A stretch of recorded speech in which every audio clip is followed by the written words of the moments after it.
안녕하세요. 무능의 음악여행 무능 스테파노입니다. 오늘은 여러분과 함께 이탈리아 최고의 작곡가이죠.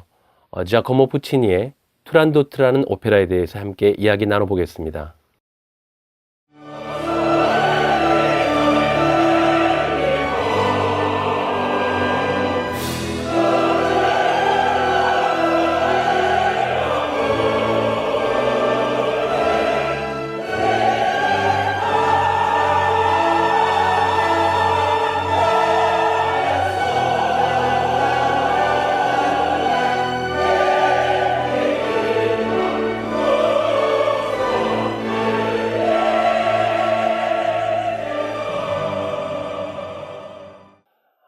먼저 투란도트의 작품을 이야기하기 전에요.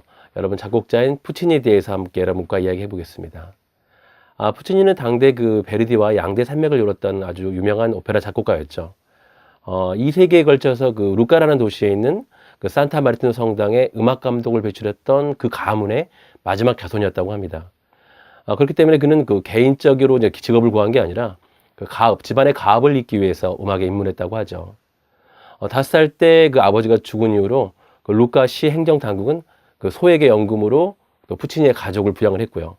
그가 성년에 이르기까지 그 성당의 오르간 연주자 자리를 비워두었다고 합니다.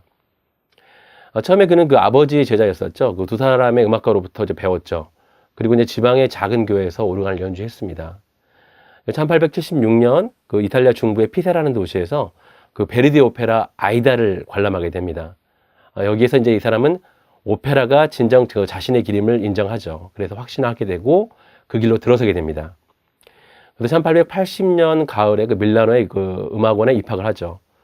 그래서 그는 유명한 그 바이올린 연주자이며 그 당시에 실내악 작곡가였던 안토니오 바치니, 그 다음에 그 라초콘다라는 오페라를 작곡했던 아마벨리 폰키엘리에게 사사를 받게 됩니다. 그래서 1883년 7월에 학위를 받죠. 당시 이제 학교를 졸업하면서 제출했던 졸업작품으로 카프리조 심포니코라는 교향곡을 작곡하게 되죠. 이때 이제 밀라노의 영향력 있는 음악계에 이제 큰 주목을 받게 됩니다. 그리고 같은 해에 그는 그 단막 오페라 경연대회에서 그 요종 빌리라는 작품을 제출하죠. 처음에 심사위원들은 이 작품을 그 대수롭게 생각 안 했는데요. 작곡가이자 대본가인 그 보이토라는 사람이 이끄는 그 친구들의 모임이 있었는데 이 작품의 공연을 위해서 보조금을 지급하기도 했다고 합니다. 1884년에 그 밀라노의 그 날 베르메 극장에서 이 작품의 초연은 참 엄청난 성공을 거두게 되죠. 요정 빌리는 그 드라마틱한 힘과 그 오페라적인 그 멜로디, 선율이 두드러졌고요. 또 이제 그 오케스트라가 그 이 오페라에 중요한 역할을 하는 등 그 당시에 그 유행이었던 바그너 오페라의 영향을 많이 보여주고 있습니다. 그리고 이때 그는 이제 음악 출판업자죠. 지금도 뭐 유명한 이탈리아의 그 줄리오 리꼬르디라는 사람이 이 작품을 2막으로 확대한다는 조건을 명시하고 그 작품의 판권을 사들게 됩니다. 그래서 이제 그는 밀라노에 있는 오페라 극장이죠. 라스칼라에서 공연할 새 오페라를 푸치니에게 의뢰를 하게 되고 또 월급도 지불하게 됩니다. 이때부터 이제 푸치니와 그 리코르디 사이에는 오랜 그 협력 관계가 시작됐고 두 사람의 조우는 아주 뭐 이탈리아 음악계에 큰 혁명을 일으킬 만한 그런 사건이었죠. 푸치니가 그 오페라에 대한 그 접근 방식을 보면은 그 오페라의 기초는 그 주제와 극 처리에 있다라고 했습니다. 그 자신의 말에서 많은 것들이 표출되고 있는데요.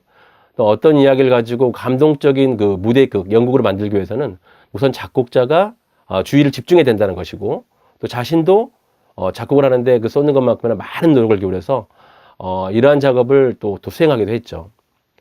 그의 오페라에서 그 연기적인, 연극적인 요소는 그 복잡하지 않고 아주 분명합니다. 그렇기 때문에 가사를 이해하지 못한 청중들이라도 무대에서 일어나고 있는 일을 파악하는데 아무런 문제가 없을 정도였다고 합니다.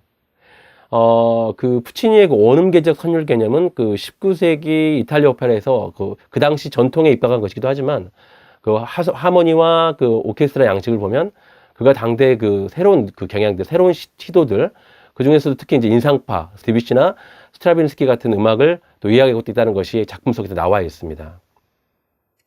그의 작품 투란도트에 대해서 함께 이야기 나눠보겠습니다. 푸치니는 그 1918년 그 지금 미국에서 그 새로운 오페라의 주제를 선정하기 위해서 당시에 그 대본가였던 그 주제페 아담이 그 레나토 시모니와 함께 그 투란도트 이야기를 오페라로 만들기 위해서 이제 모임을 갖고 바로 이제 같이 이제 구상에 들어가게 됩니다. 당시 19세기 말과 20세기 초 여기 넘어오는 시기에 이때 유럽 사람들은 당시 이국적인 풍물, 즉 특히 이제 동양 아시아에 대한 관심이 굉장히 컸다고 하죠. 처음에는 그 중동이라든지 뭐 북부 아프리카, 뭐 이집트가 되겠죠. 이 지역에 관심을 좀 기울였는데 차츰 이제 점점 넓혀져서 극동, 중국과 일본에 대해서 관심을 쓰기 시작하죠. 라보엠과 토스카우의 오페라의 새로운 소재를 찾던 그 푸치니가 동양적인 소재에 눈을 돌리는 게 되죠. 푸치니 자신도. 그렇게 해서 태어난 것이 처음에 오페라, 일본을 소재로 했던 나부비온이었고요. 그다음에 두 번째 중국을 소재로 했던 투란도트가 이 작품입니다. 푸치니는 그 거의 1년에 걸쳐서 이제 구상을 마치고요. 그 다음에였던 1921년에 1월부터 작곡으로 정식에 착수를 했다고 합니다. 벨기에 이제 브뤼셀에서 근데 그 당시 이제 푸치니가 후두암 판단을 받고요. 수술을 받게 됩니다. 근데 그는 그 회복되지 못하고 합병증으로 세상을 떠나게 되죠. 근데 이 투란도트라는 작품은 총 3막인데 3막의 마지막 파트가 작곡되지 못했습니다. 그러니까 미완성으로 푸치니가 죽게 된 거죠. 근데 미완성 부분은 그 이제 공모를 거치게 되죠. 공모를 거쳐서 프랑코 알파노라는 그 작곡자가 마지막을 마무리하게 되죠. 그래도 투란도트의 초연은 1926년 4월에 밀라노의 라스칼라에서 당시 최고의 오페라 작곡 지휘자였던 토스카니니의 지휘로 공연이 됩니다. 명작 오페라 투란도트는 이렇게 태어나게 된 거죠.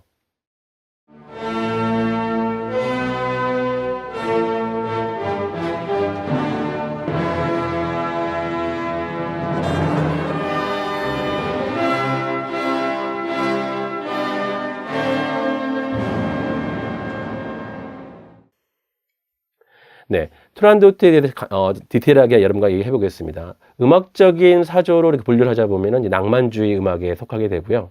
뭐 말씀드리지만 자코모 푸치니가 작곡을 했고 카를로 고치라는 사람의 희곡 투란도트를 원작으로 하고 있습니다. 라스칼라에서 1926년에 초연을 했고요. 자, 등장 인물을 보면요, 뭐 주인공인 투란도트가 있죠. 투란도트는 중국의 공주입니다. 소프라노 음역이 이 역할을 맡게 되어 있고요. 남자 주인공인 칼라프란 역이 있습니다. 칼라프는 타타르국의 왕자이고요. 티무르 황제의 아들입니다. 테너 음역이 이 주인공 역을 맡게 되어 있습니다. 그 다음에 이제 칼라프의 아빠가 되겠죠. 티무르 왕, 타타르국에서 쫓겨난 사람입니다.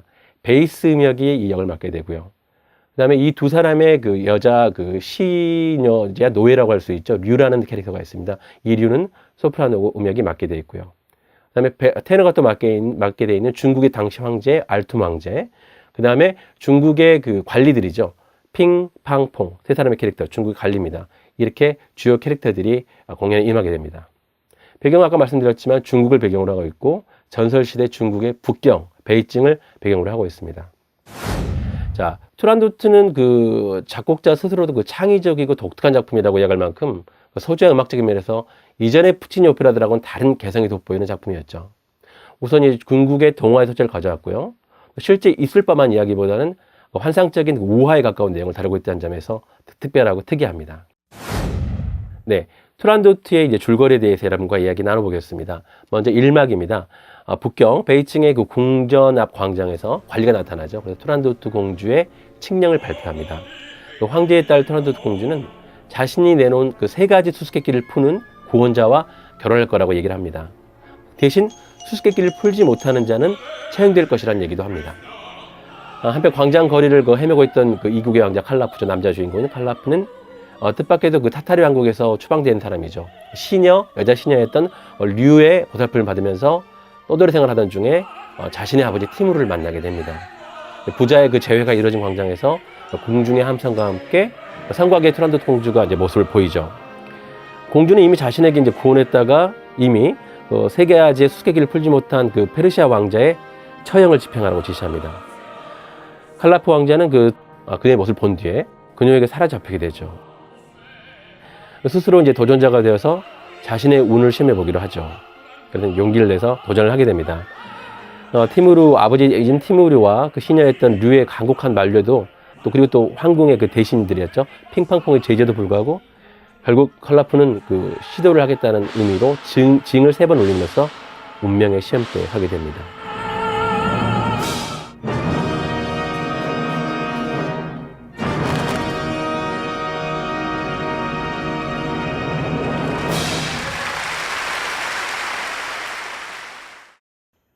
예, 다음이 이제 2막입니다. 2막은 그 중국의 대신이었던 핑팡퐁이 그 새로운 왕자의 장례식을 이제 준비를 하게 되죠. 그래서 내심으로는 새로운 왕자가 또 승자가 돼서 이 어두움, 저주를 걷어내 주기를 바란다고 노래를 합니다. 이 장면은 그 푸치니가 의도했던 그 중국적인, 그 아시아적인, 동양적인 분위기를 잘 보여주는 대목이기도 합니다. 결국 칼라프는 그 트란도트가 낸 3개의 수수께끼를 풀어서 최후의 승자가 되죠. 근데 하지만 남자에 대해서 그 증오를 간직고 있던 트란도트는 이름도 모르는 이와 결혼할 수 없다고 하고요. 결혼을 하지 않을 거라고 황제에게 청합니다.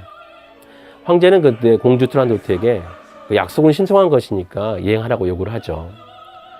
근데 뭐 왕자 칼라프는 트란도트가 그 새벽까지 자신의 이름을 알아낼 수 있다면 그녀를 자유롭게 해주고 기꺼이 목숨도 내놓겠지만 그렇지 못할 경우에는 마땅히 자기의 아내가 돼야 된다고 또 제안을 하게 되죠. 이제 3막입니다. 트란도트 공주의 그 포고령에 따라서 모든 백성은 그 왕자 칼라프의 이름을 알아낼 때까지 잠을 들 수 없습니다. 명령을 내리게 되는 거죠.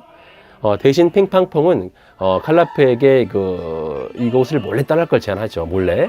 칼라프는 사랑을 성취하기 위해서 어떤 희생도 감수할 것이라고 이제 이 대신들에게 얘기를 합니다. 결국 그 황제 티무리와 그 시녀인 류는 그 체포돼서 고문을 당하게 되죠.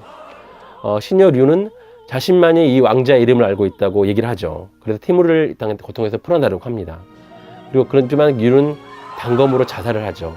아주 슬픈 장면이라고 할 수 있습니다. 왕자는 그 류 시녀의 그 죽음에 대해서 분노와 자기네 사랑에 대한 결정 속에서 공주 트란도트에게 죽음의 공주여라고 이제 외치죠. 그녀의 얼굴 베일을 벗기고 키스를 하게 됩니다.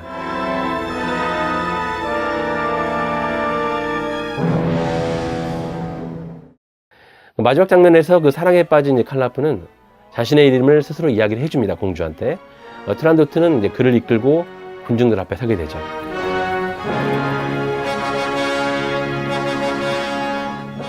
하지만 트란도트는 결국 칼라프의 이름을 밝히고 자신의 승리를 선언하는 대신 그의 이름은 사랑이라게 말하며 그와 포옹하게 됩니다.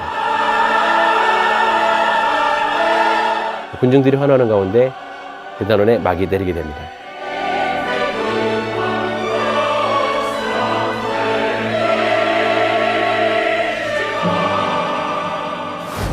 네.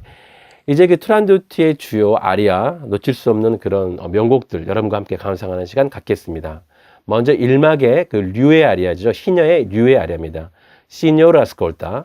한국말로 하면 주인님 들어주세요. 이런 얘기가 되죠. 1막에 나오는 그 류의 아리아고요. 트란도트에게 그 아주 반한 칼라프가 수수께끼에게 도전하겠다고 이제 하니까 왕자가 남몰래 연모하는 류가 이를 또 만류하게 되고요. 이를 위해서 이제 부르는 아리아입니다. 오음음계의 바탕을 둔 그 서정적인 선율과 또 그 노래를 부르는 류의 애절한 마음이 아주 잘 어우러지는 그런 명곡이라고 할 수 있습니다.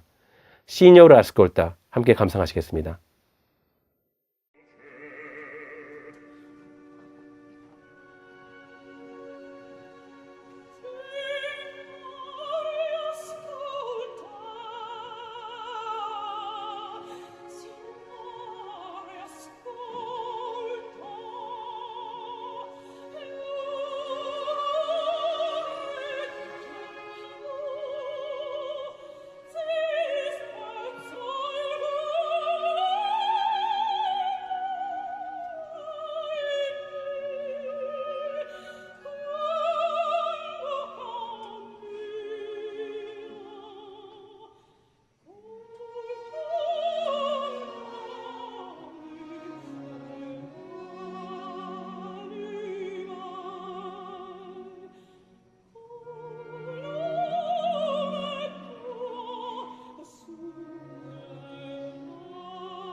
네. 들어주세요 주인님, 시뇨레 아스콜타 함께 감상해 보았습니다. 네, 또 1막에 이어서 이제 칼라프 왕자, 테너 칼라프 왕자의 아리아죠. 울지 마라 류, 논 삐안제레 류라는 곡입니다. 1막의 그 시녀 류의 그 만료에도 불구하고 이 도전을 하기로 했죠. 칼라프 왕자는 그가 부르는 아리아입니다. 혹시 자신이 잘못되면 죽기라도 하면 자기 아버지 티무르 황제를 잘 돌봐드리라는 그 부탁의 말을 전하는 그런 내용의 아리아입니다. 네, 칼라프 왕자의 아리아 논 삐안제레 류 함께 감상해 보시겠습니다.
네, 칼라프 왕자의 Non piangere 류 함께 감상해 보셨습니다. 이 음악도 투란도트 여자 주인공 투란도트의 소프라노 아리아가 되겠죠. 옛날 이 황궁에서 In questa reggia라는 곡입니다. 이 음악에서 그 투란도트 공주가 부른 아리아고요. 옛날에 그 궁전을 쳐들어온 그 타타르 군인들에 의해서 수많은 그 여인들이 안타까움을 주기를 맞이했는데 그 중에 이제 로우린 공주라는 공주가 있었습니다. 이 공주의 한을 풀어주기 위해서 그 외국의 젊은이들에게 남자들에게 어려운 수수께끼를 내서 복수하게 되었죠. 근데 아무도 자신을 찾을 수 없다고 이제 이야기하는 그런 부분입니다. 음정이 크게 도약하고요. 또 고음역이 많은 극적인 곡이죠. 이 투란도트 캐릭터 자체가 드라마틱 소프라노가 부르는 아주 굉장히 스케일이 큰 그런 음역을 자랑하는 그런 캐릭터입니다. 함께 감상해 보시겠습니다.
네.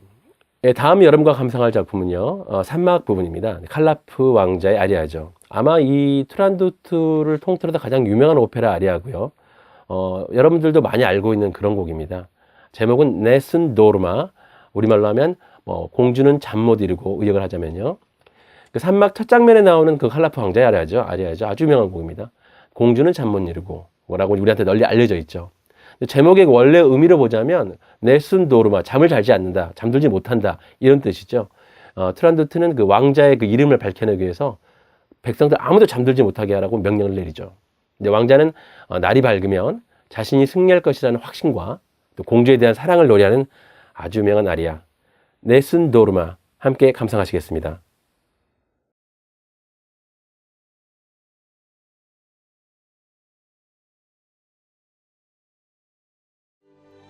ed il mio bacio scioglierà il silenzio che ti fa mia.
네, 테너 아리아의 대명사라고 할 수 있는 네슨 도르마 함께 감상해 보셨습니다.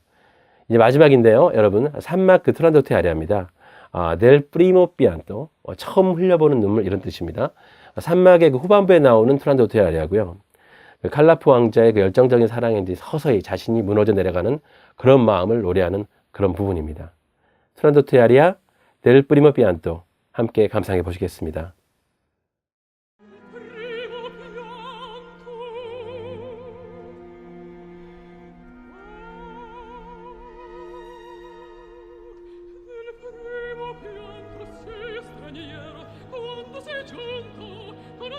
Sentite il brivido fatale di questo amor sapremo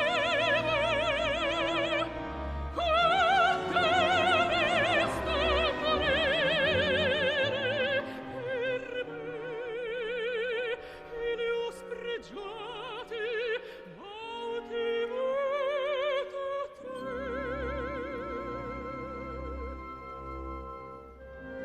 te. Che tu la luce diglierei c'era negli occhi tuoi la soverba certezza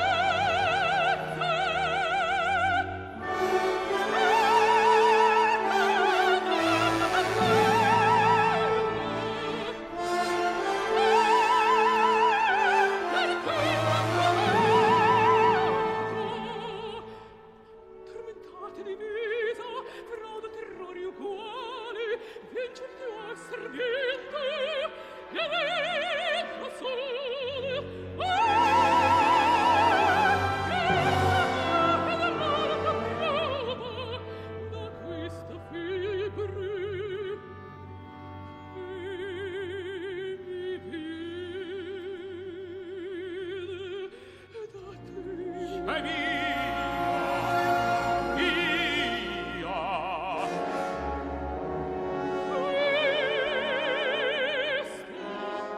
Questo chiedevi,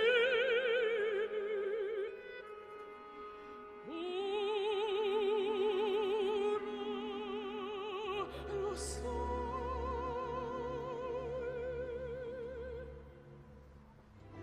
Io grande vittoria ne voler, ora te